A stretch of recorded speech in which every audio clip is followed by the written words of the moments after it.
Welcome, everybody. My name is Philippe Beaulieu-Brossard. I am the co-executive president of the Archipelago of Design and professor at Canadian Forces College.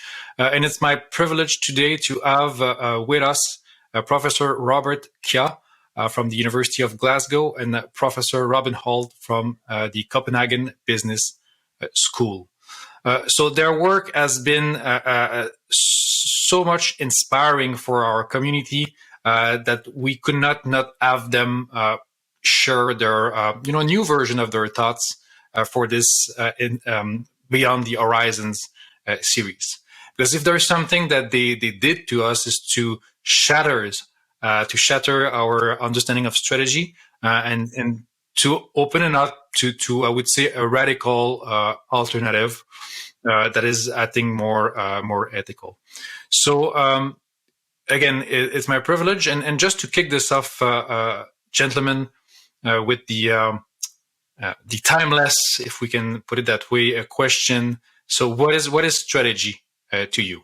We can start with you, Robert.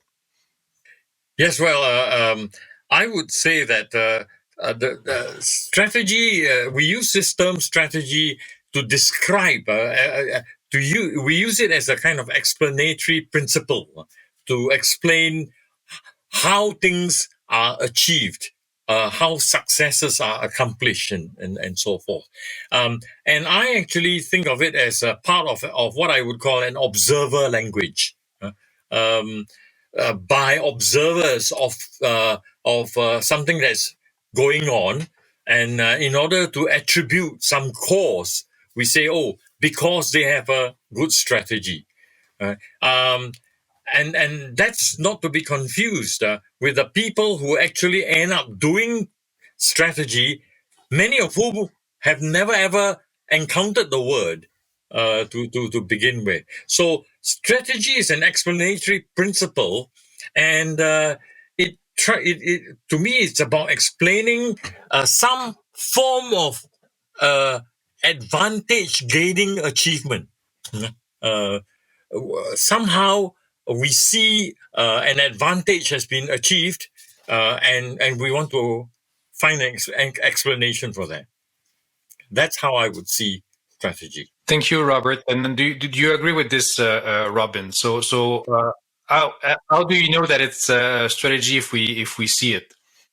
I have to, of course. I mean, Robert's just said it. I mean, just to pick up on it.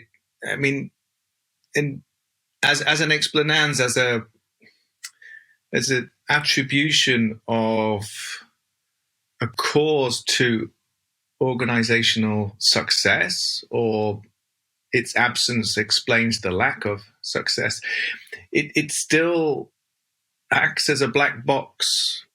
So it has the appearance of being explanatory often without really working as such.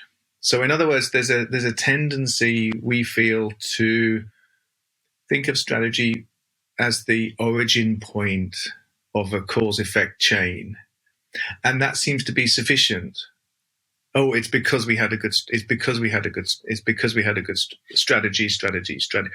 And I think what Robert and I are interested in is trying to undo that, or uncover or reveal what's inside this black box, if there's anything there at all, because it seems to us to be little more than shuffling of units, that we're not really explaining anything by attributing success to a strategy. Yeah. If I may add, Philippe, I think it's also about the hankering after some kind of agentic control. The idea of an agent, active agent, being in control of situations, and this appeals to us because we do not like the idea of uncertainty. Yeah, it presents a very comforting picture that the world is a mute, calculable, coherent array of forces that's amenable to our agentic control, that we can stand in front of it and with the right tools and the right information and a timely intervention, we can manipulate events to fall out in the way we script them. And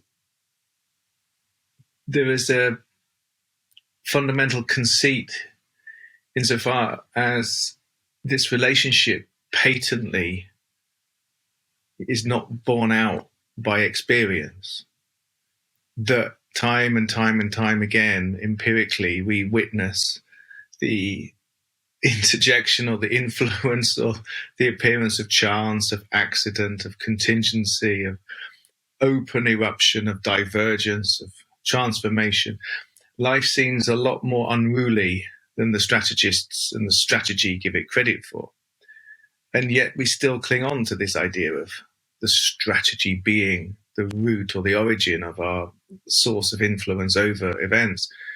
And one wonders why that is such an important relationship to imagine ourselves into, when experience constantly tries to upset that or will try and upset that. Or I mean, what's wrong with the more fatalistic view of the ancient Greeks, for example?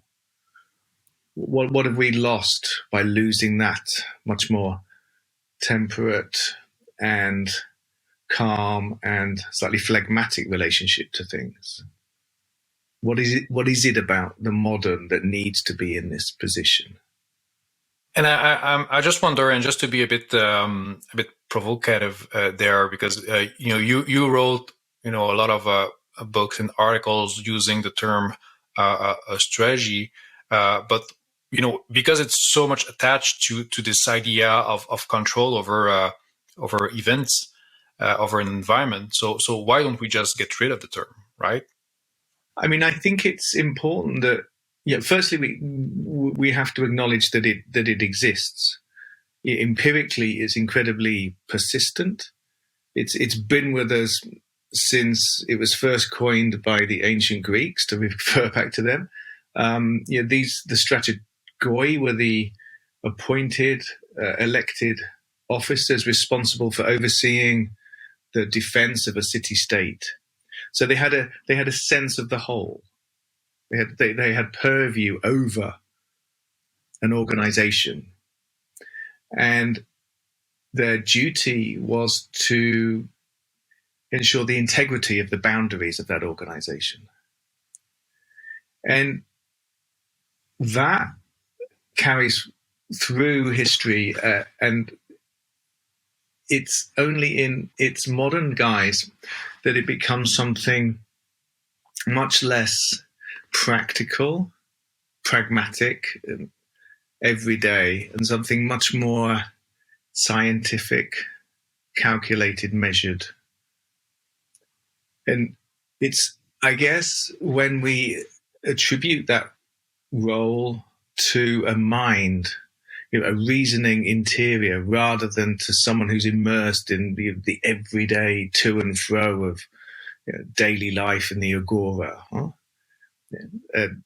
These strategoi in Greece were no doubt immensely practical individuals who put a shift in and got their sandals sandy, got their feet wet, who did things. And I think what Robert and I seem to feel, in a sense, both perplexed by and also irritated by are those views of strategy which put it into this very kind of abstracted language of data-driven tendencies and means end reasoning, which is reduced to a form of kind of callous logic, that bears very little semblance of the everyday.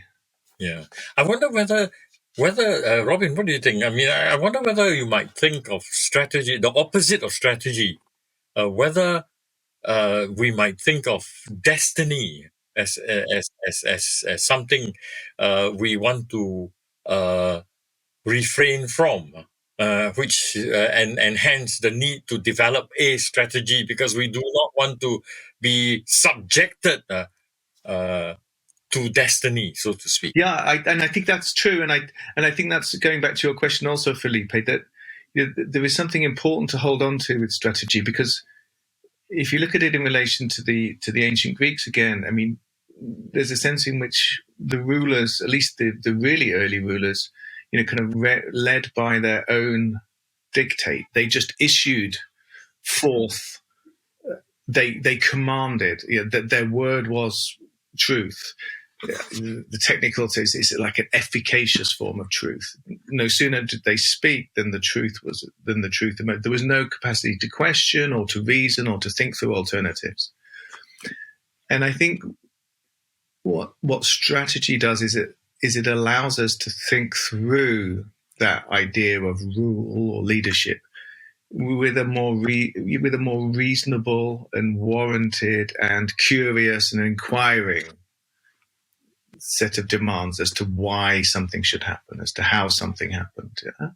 So I think there's something important to hold on to. It. As Robert said, it's not just giving over to destiny or fate, which is just, in a sense, an incredibly kind of weak and disabling and unambitious the relation to things. So, and as a follow up to this, because I mean, you have so many organizations and government, but also in the private that they spend so much time on strategies, strategizing, designing, planning. So from your perspective, what should they do with all this time? Like, what is worth deliberating when we strategize? I mean, let's try and contain it within. There were three aspects to this effort, this immense effort that you're alluding to, Philippe. The first is that there are attempts to know about the world. And so strategies, an investment in information, data, understanding relations or patterns between things. So market positioning, for example. This is an attempt to sort of map out, to detail, to use diagrammatic representations. The graphs that populate this form of strategizing, where you have to go for the top right corner. Yeah, it can never be the bottom left. So everything's up and to the right, and that's where the higher beings live. And we all want to be there. So you've got the top quartiles. So there's this whole machinery of kind of knowledge production. The second area is where strategists are investing heavily in a kind of future vision.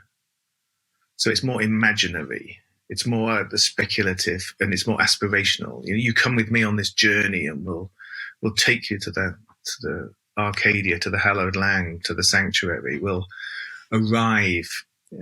It may be tough, but together we'll get there. And so you've got this firm sense of the past and the present providing you with sufficient momentum to conceptualize a future. And you've got this kind of, rather than a knowledge-based pattern, you've got this kind of aspirational pattern, but it's still quite linear. And then I think the last lot of strategic thinking is centered around this idea of just kind of arrogant, assertive will. Yeah, I'm going to do this because I want to do this, and I'm going to do this because I'm the biggest and the strongest, and I don't care what anyone else says. And I think that's increasingly prevalent. And yeah, it's the most, in the sense, unambitious form. And those, I think there are mixtures of them. I don't think they live in separate boxes, and they can live alongside one another. But I think that pretty much covers most of what goes by the name of strategy and all this effort that's gone into strategy. And there's a sense in which none of it is really satisfactory, because none of it allows us to take a firm, hard look at ourselves as an organization or as people within an organization, and to think clearly and critically about who and what we are. It's much more about setting down a set of goals, a sort of motivational goals. So it's, to go back to what Robert said earlier, it's about setting out a condition of certainty. Using the intellect, it seems. as a and we have for millennium elevated the intellect as the uh, uh, that level at which higher beings operate, so to speak. And hence what you were saying, Robin, about this idea that if you connect with this intellectual abstract level, you are a part of this privilege life, if you might. Whereas, and of course, the whole tradition, Western tradition in particular, has elevated this intellect as the basis of life, if you might. Whereas what is missing in all this is recurring back to the senses, so to speak. The senses are reviled in a way. They are deemed unreliable. They are deemed deceptive, so to speak. So intellect you can trust. There's logic, there's hard reason, and so forth.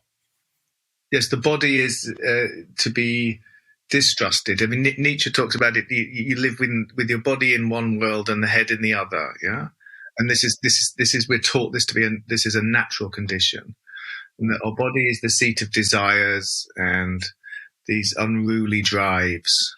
It has to be curbed, and it has to be curbed and whipped, into obedient. Yeah, that's it. We have to discipline it.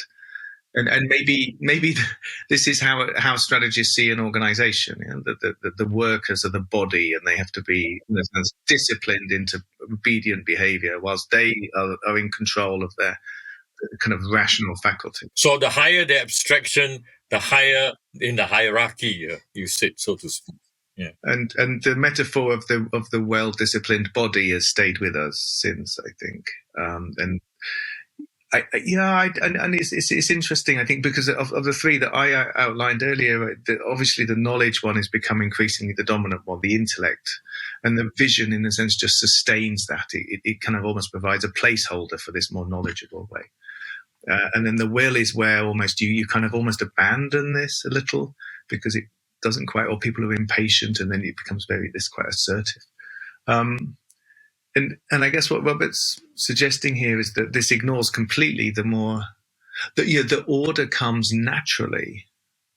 So I think the first thing that we've been playing around with in our career and thinking about strategy is that order does not come from reasoned knowledge, from visionary goals, nor from assertive will. It just occurs. And yet we fail to acknowledge this. So it's curious that this kind of patternation, this purposive sort of arrangement, this orchestration, without sounding too deist, with this kind of blind watchmaker metaphor of William Paley's, but nevertheless, there is something about spontaneous order that strategic reading has completely failed to acknowledge. And in your paper, you propose to be strategically humble, to be able to live in these sort of conditions and become perhaps something else and adapt with these changing conditions. So can you unpack a bit this idea of strategic humility? And is it not a contradiction to put strategic and humility together? It's interesting. I think yes. It's an acknowledgement to begin with that our will alone, will and volition alone, in its traditionally understood sense, which of course we've tried to unpick in the paper, is not the only thing that determines outcome, so to speak. That there are situational forces, for example, that we perhaps need to submit ourselves to. There are prevailing conditions. We do not own those prevailing conditions, and so submitting ourselves to those prevailing, and then working through it to extract our gain and our advantage, not imposing. So managing in its proper sense is not necessarily about controlling only. It is also about learning to engage with what is there and then maneuvering it. It has its own propensities. The situation have their own propensities, their own momentum, and so forth. Using those momentum to allow us to get into where we want to get to, so to speak. So that's humility. Humility, not in a sense of being subservient, but humility in a sense of recognizing how we can engage with what the situation offers and then affords us, and then making the most of it. Yeah, and you know, the reason we ascribe or try and pair these two is firstly because it has this apparent kind of contradiction in its feel. We're, to go back to the opening of the conversation too, in a sense, you want to try and rescue strategy. You don't want to give over to fate, to contingency, to strange ideas of destiny, this kind of Christianized eschatological idea of having a kind of a resurrection, or nor do you want to just collapse into complete skepticism. So you want to try and both accept the propensity of things as Robert describes them, whilst also finding room to struggle with and to experience a kind of volitional force in that struggle, which somehow allows you to appropriate events to oneself and to somehow call them your own and to feel responsible for them, so that you're not able to determine what can happen. What can happen will happen, and the world determines what can happen. Life determines what can happen. But whether it actually happens, then there's room for agency. Then there's room for volition, because the will or the agency here is the capacity to struggle with potential, and to make that potentially actual. Make that potential actual. And that's where you feel there's room for strategic, the impress of strategy. And it's like, it's kind of, it's affirmative. It's not necessarily in control. It doesn't really have a firm sense of direction in terms of a destiny, but it has a strong sense of self-involvement and self-development, and a sense of being implicated in events, and that the event is somehow unfolding in a way that it wouldn't otherwise do without one's involvement. It's really about finding a middle ground, so to speak, between absolute control and fate. How do we negotiate these two without being overbearing on the situation, and yet at the same time, how do we not succumb to the situation and allow it to swallow us, so to speak?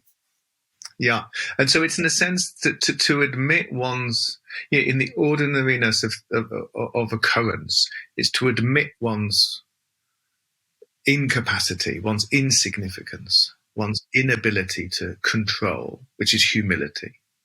But from that gain a source of strength, insofar as one then is still able to maintain a sense of experimental curiosity in what's happening, and to throw oneself into events, and thereby somehow to twist them, to form them, to bend with them, So I think one aspect of humility is this being on the ground and living on the ground and being with with the creatures of the ground. And Yunus, the Grameen Bank founder, Robert and I were particularly taken with, even though of late there have been criticisms of this idea of the worm's eye view.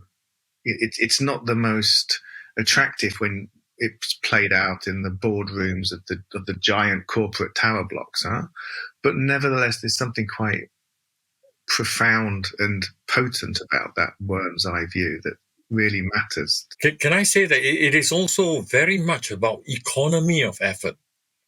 Because if you are attuned to the ground conditions, you learn not to exert energy, effort where it will not deliver, so to speak. Yeah, so you also have this, you're almost a willing impoverishment. That you refuse the big accoutrements and the giant assets and the weighty things, which can only be an encumbrance to your capacity to move and to your capacity to be with things and to understand the things outside of your own little kind of purview, outside of your own space. And so the idea of the general and not being something that you've got coverage over and possession of everything, but that you're light enough to be able to touch anything, that anything can come and you can somehow be approachable, that somehow you can move toward it and it can move toward you. So the idea of general being something much more mobile rather than something fixed. I think to Philippe's question about what then do you do with all the time that would be left if you didn't do strategizing. Well, for me, the answer would be get out of your offices and into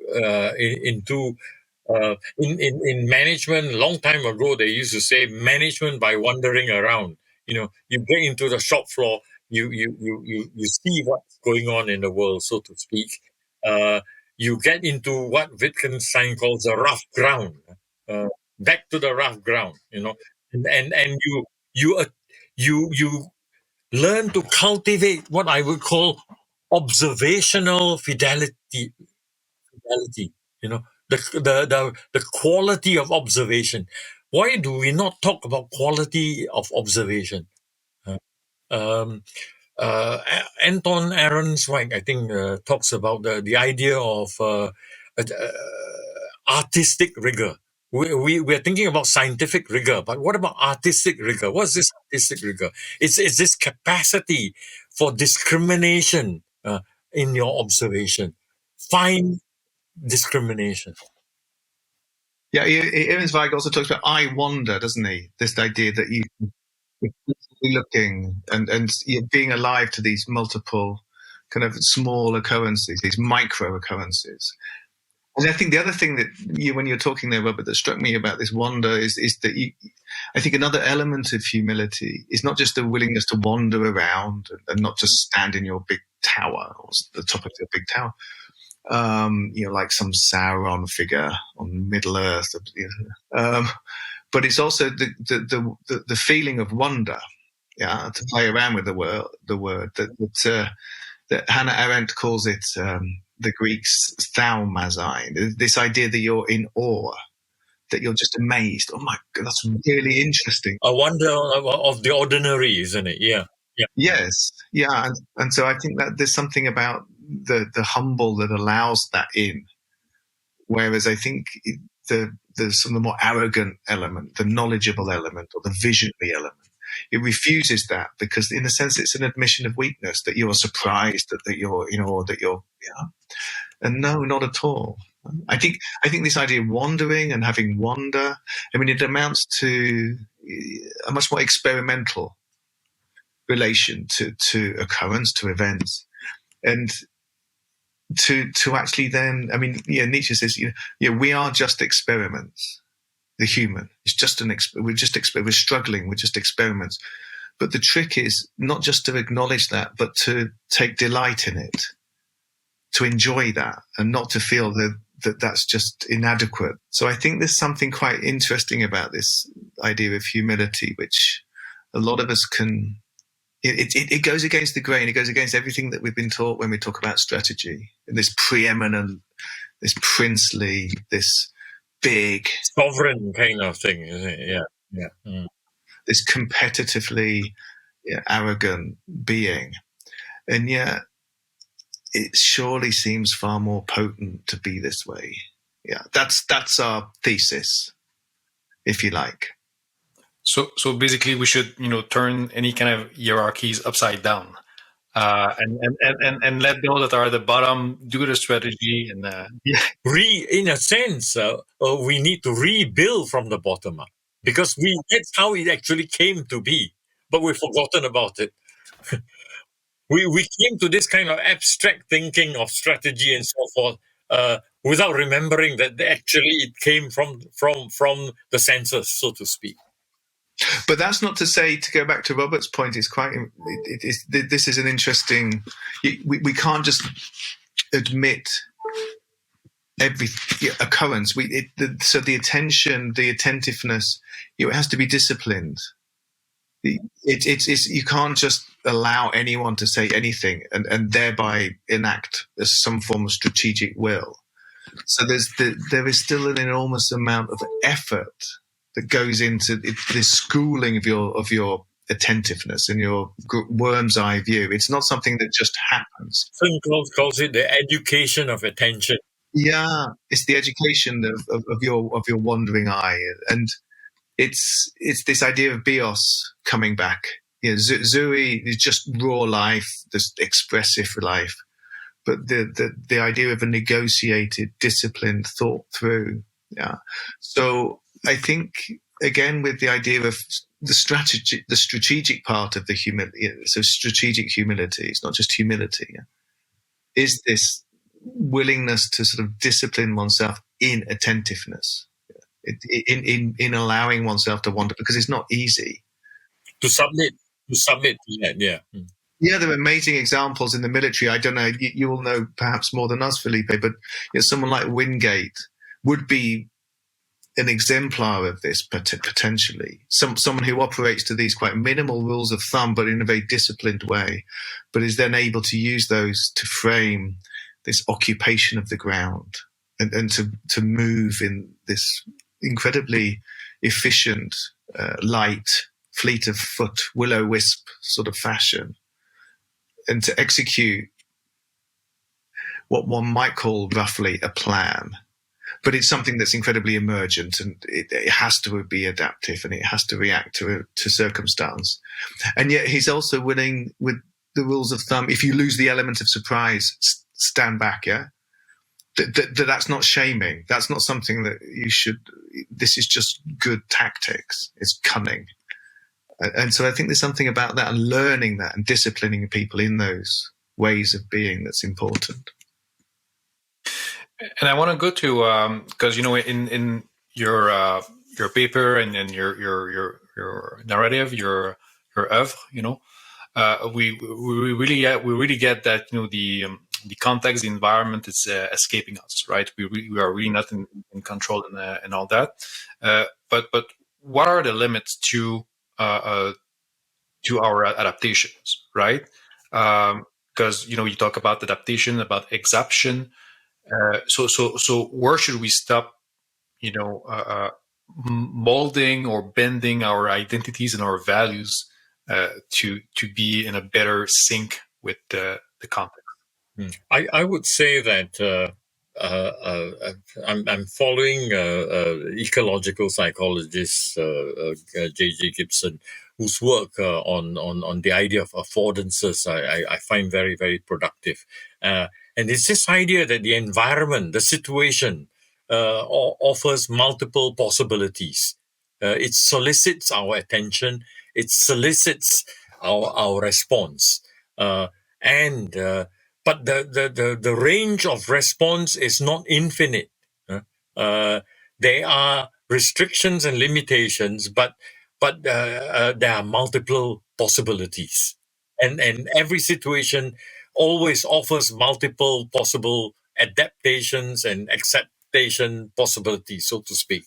uh, it's and it's only by submitting oneself to that circumstance that one then begins to see what possibilities, depending on our own capabilities, so to speak, uh, uh, can we then take advantage of what's proffered, so to speak. Mm-hmm. And I think, pushing on from that, I would also want to think of strategy as the accrual or the acquisition or the development of some form of character or ethos, whereby through learning, through this disciplined attentiveness, one becomes aware of oneself as a self. And there's, without wanting to use the word authenticity because it's in a sense so bankrupt now, there seems to be within our attempt to marry strategy and humility, at least, an aspect to strategic thinking, that you are, as a strategist, not absolved by the situation. That there is something called a character, an ethos. The Greeks call this ethos, so linking it to ethics, and that you become, you grow. So there's a self-cultivating. Yeah, exactly. Yeah, and that you can't, in a sense, give yourself up to or abandon the situation as though that excuses all actions. And so much of, we know lots of strategy and strategists attempt to do this. It's not my fault. It's the situation. Huh? And I think there's something about this development of self-awareness that's integral or intimate with strategic thinking, so that you get a distance from yourself in situ, in your experimenting, wanting to be an experiment, and somehow you're able to critically reflect on this through reasoning. Yeah, is this what has this amounted to? Who's been affected? Yeah, how could I have done this different? So these are all very, slightly virtuous, without sounding too kind of, in a sense, lofty. Slightly sort of virtuous processes whereby one's able to think of oneself as not being completely scripted by the situation. Alistair McIntyre talks about these virtues of integrity and constancy as being the founding virtues. And by that he means they're the two virtues which allow us to look beyond a specific situation and see ourselves as somehow more than. Yeah. And he also has this wonderful phrase. So always ask what a situation requires you not to know. Yeah. So it's trying to push at the limit conditions, if you like. I think key takeaway for our listeners is that identity is not homogeneous, right? It's not fixed. Like it's it's very interesting that you point out that some situations will make visible some aspect of our identity and the identity of our group or organization that we were not aware of before. We can just think of just what's going on in Ukraine right now. I think that just the situation brought to awareness a lot of identities about Ukraine as a society that we were not necessarily aware before, that the Ukrainians themselves were not aware before. Right? It's not necessarily a transformation. It's more a moment that put the spotlight on something. It's where you begin to struggle with the pragmatics, and so the idea of constancy and integrity, they come to the fore.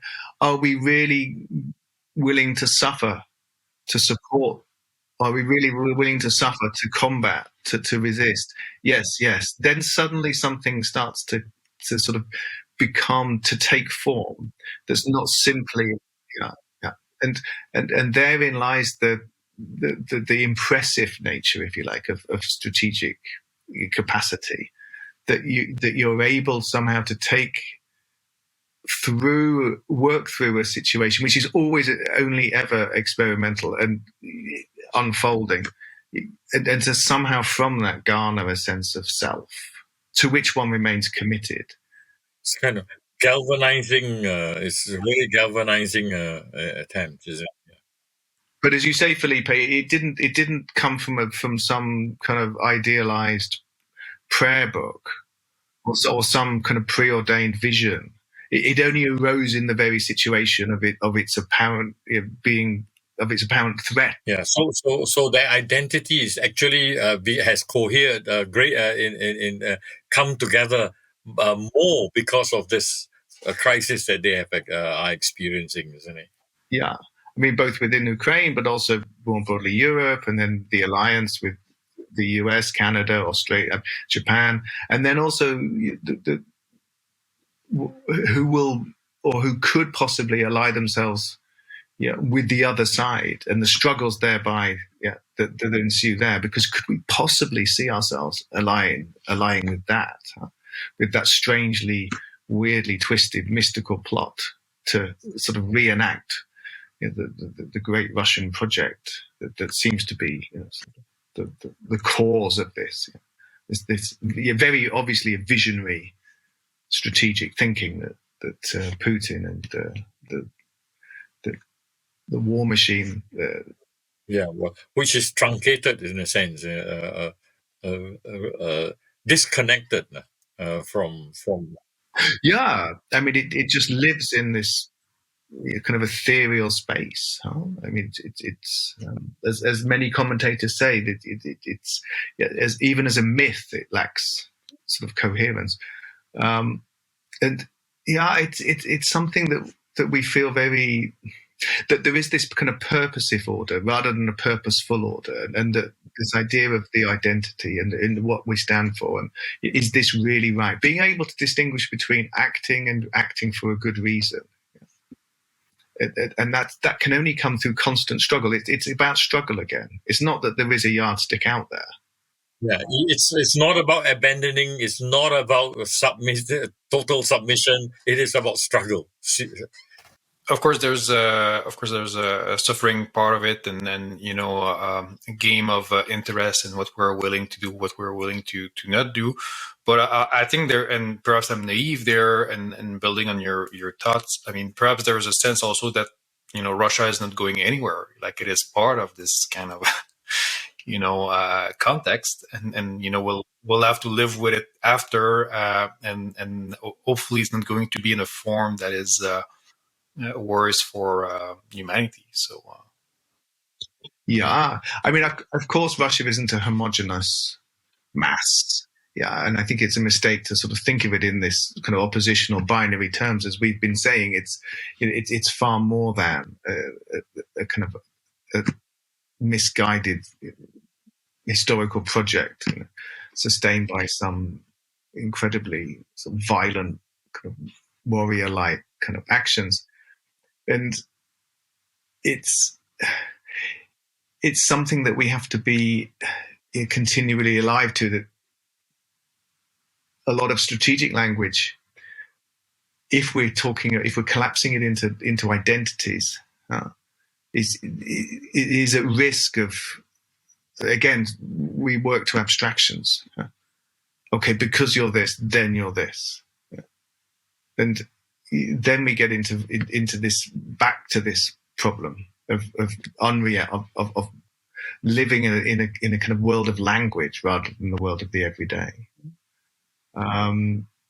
There are situations where the everyday is very, if one is in Ukraine and you're Ukrainian, then of course you're suffering in an unimaginable way relative to our comfortable, condition from the outside. And then you do get into these very polarized spaces, because it is a measure of survival and bearing this experience of cruelty and the like. But I think on the whole, it's again, going back to MacIntyre, it's always this willingness to try and pull out of a situation, no matter how bleak, and to be able to say, what does this situation require me not to know? How can I break the limits of this situation? How can I? And again, humility is part of that.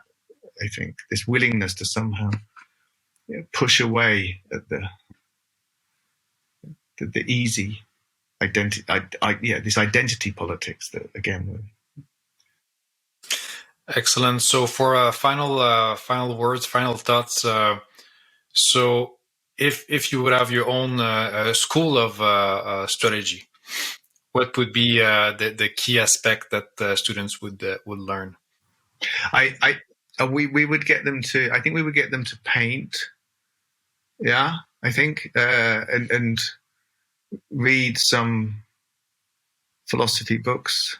Wouldn't that be right, Robert? Yeah. I mean, wouldn't we? I think so. I would start with doing something which I did many, many, many years ago when I was in industry, actually, with some of my factory executives and engineers and so forth. I would make them do this very simple exercise, which I don't know. I'm sure you would have come across. You take multiple photos of situations, and then you take out one tiny piece of what is in the photo, and then you take and you take another photo, and you ask them to see whether they can detect the difference between these two photos. And you do this many, many times, so that they actually develop a sensitivity to picking out those differences. Yeah, this idea of an aesthetic. I think this, to me anyway, it's incredibly important to understand strategy, especially in relation to an organizational setting, as an aesthetic and ethical, as well as a kind of a rational activity, so that a good organization has a good form. What is a good form, and how does a good form work? I would think in terms of something you might call otherness thinking, where when you think about what you're saying about these paintings and so forth, also if you remember Aaron Zweig's work, he shows the figure and ground differentiations. Apparently art students are taught to see both figure and ground simultaneously. You have the old lady, young lady. It's not either or. The question is, can you see both simultaneously? Yeah, and to go back to the general, that's the general. It's not this capacity to see everything in detail from above, but to make yourself alive to the multiplicity that is apparent in everyday existence. Yeah, so you see both and more. So if I summarize, it would be an education that resensitivize the senses, that make the senses that may be a bit too, I would say, not necessarily influenced, but overloaded, with everything, and then develop a new form of sensitivity, or retrieve a form of sensitivity that we perhaps lost. Yeah, that's it. I mean, Magritte has this wonderful thing. I think isn't it called The Tyranny of the White Race? I forget. I think it is. But it's this maquette, this sculpture, and he has the hierarchy of the senses, and the eye is at the top. Yeah, and so this is how the white race, in a sense, relates to things: the primacy of sight, and also it's a tyranny because it's representations of. So whilst we're talking about art, and these are also these forms of art also disable this, because they disturb the certainties and the comforts of eyesight, of representing in this very orthodox way. And I think there is something about that, Felipe. You're right. This idea that to sort of there's a democracy amongst the senses, just as there's a democracy amongst things, and to somehow allow that to permeate our imaginary school. Yeah, and actually to see through the immediate. I'm always reminded of Blake's "Seeing the World in a grain of sand. So you see the immediate, but you see beyond that immediate, and that is the potential for your strategizing, for your possibilities of strategizing, so to speak. Wonderful. Thank you so much, Robert and Robin. This is another fantastic episode of this Horizon series, and I really look forward to see the paper. I hope you will publish it very soon, because I think it's very enlightening that you continue to push for this alternative strategic humility in the way organization strategize. So I really hope that you are going to pick this up and that is going to create an even bigger movement than it is right now. So thank you so much. Thanks so much, Felipe. Felipe.